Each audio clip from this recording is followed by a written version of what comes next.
Hello everyone, welcome to my channel. Today in this video I am going to how to fix WhatsApp call sound problem. First of all, open WhatsApp and click on top right 3 dot. After that, click on settings. Now scroll down here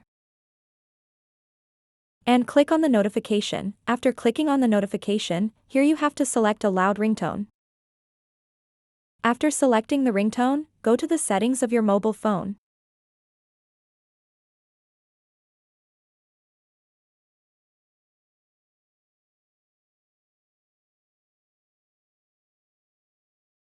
After going to the settings of your mobile phone, go to your app management.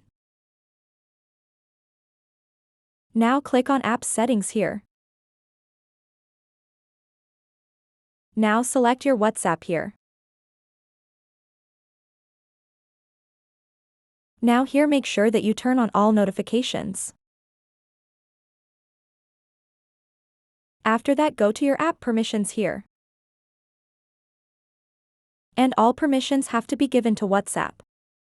After that, you have to go to the ringtone of your mobile phone, and from here you have to increase the volume of your ringtone. In this way you can fix WhatsApp call sound problem.